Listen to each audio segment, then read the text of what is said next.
Alright guys, so what I'm doing here is I am up potting with this potting soil here. It's just a cheap soil mix that I got from the Family Dollar, I think it was. And basically it's just a mixture of peat moss, organic compost, compost and aged softwood, bark fines, and then perlite. So I'm mixing this with a little bit of extra peat, or I'm sorry, cocoa coir that I was using to start seeds in. So I mixed half of the container mix and half of the brick of the cocoa coir. So I am up potting these collards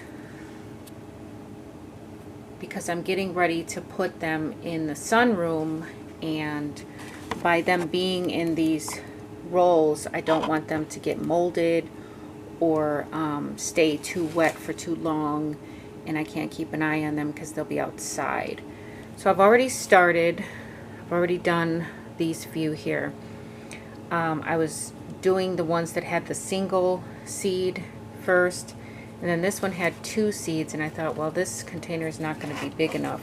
So then I moved up to a bigger container for the 2 seeds. I don't mind it having 2 seeds. When it gets much bigger, then I will separate them and plant them out. But just for now and for the sake of space, I'm just going to put them both 2 at a time in a bigger container.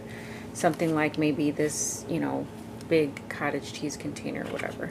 So that's what I'm doing. I'm just up potting these so that they can go out into the sunroom.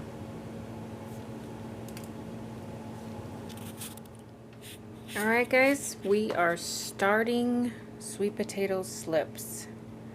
So I just basically have this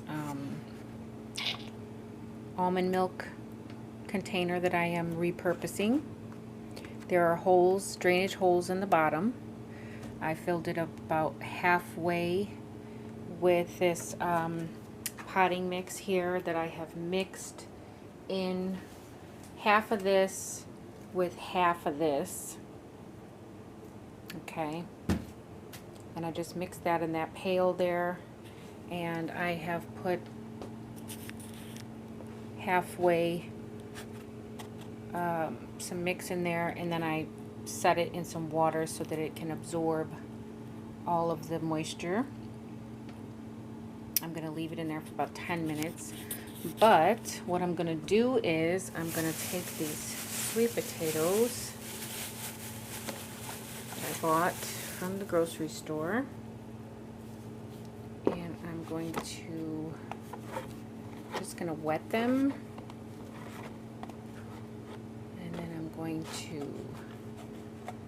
put them in. I'm going to fill in a little bit more there, but I did start a sweet potato in a jar, and I'm going to see if these ones will sprout quicker, even though the one in the jar had a head start. So I got 2 of them in there, and I'm going to fill in a little bit of soil there, not covering the whole potato, but maybe about halfway up. And then we're going to put that over there on the grow station. Speaking of the grow station, we've got some activity.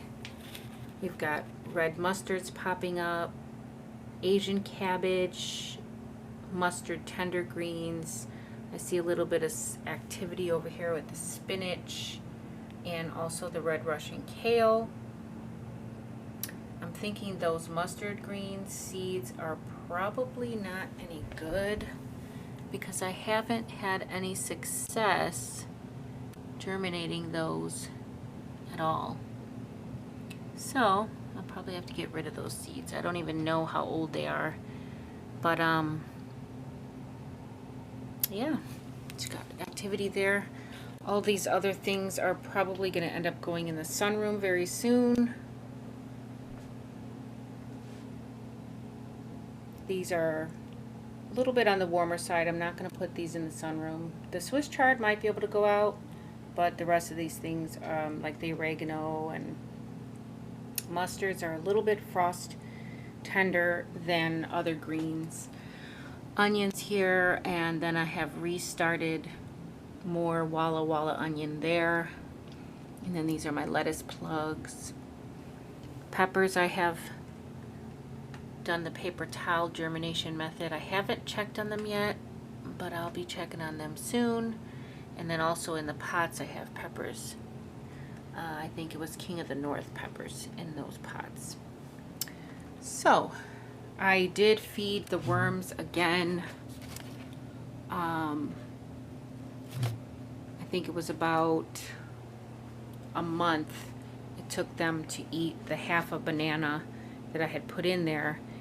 So I went ahead and I put in a very small whole apple in each one of the containers, and I made sure to poke holes in the apple so that, you know, they can easily get to it. But other than that, that's all that's going on in the grow station. And we're going to add sweet potato to the shelf.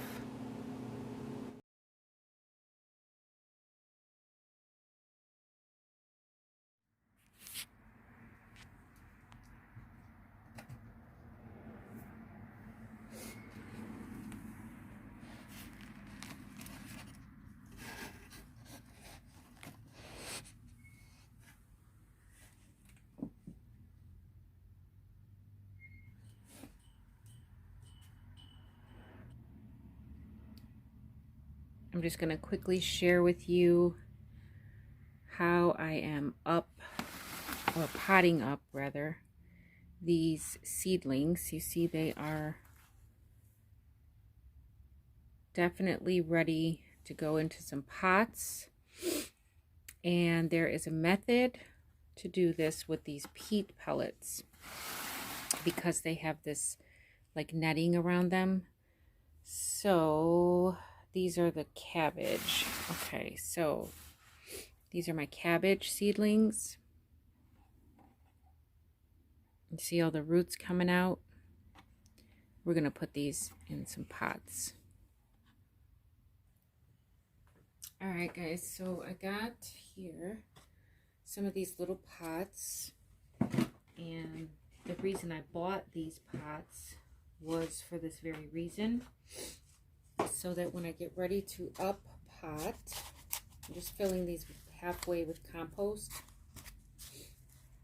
And I'm using compost because these seedlings are not going to be in the house anymore. They've already passed the time of being in the house. I've got them in the sunroom, but they are not coming back in the house. So I'm using regular compost. And I'm just kind of making a little indentation, like a hole in the middle there, big enough to put that seedling in there. So this is my flat Dutch cabbage. Now you see these are the seed leaves. These are the first leaves that come out, and we don't need those anymore. So I'm going to take those off very gently, just pinch them off, and then we've got this plant. All right, so the bottom of, I'm just going to kind of squeeze the excess moisture to the top of the, all right, so the bottom, you want to kind of open that up so that the roots can reach down out of this netting. Now the netting will break down. You don't have to worry about taking the whole netting off, but at least open it up on the bottom before you put your seedling in the dirt. So then I'm going to put it in there, and then I'm going to fill it with compost. And I'm doing this for all of the seedlings that are in the peat pots. So I got this full here, and I'm just going to Press it down gently, firm but gently. And that is it. That's it, guys. That's my flat Dutch cabbage. That is it. That is what I wanted to show you about the peat pellets. So I'm going to do the rest of the seedlings that are in that tray just like this.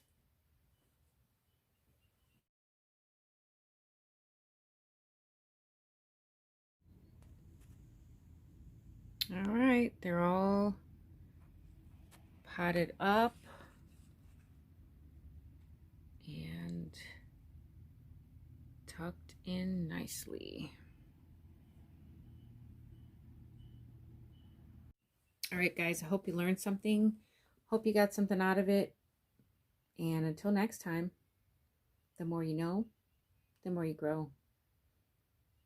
Bye, guys.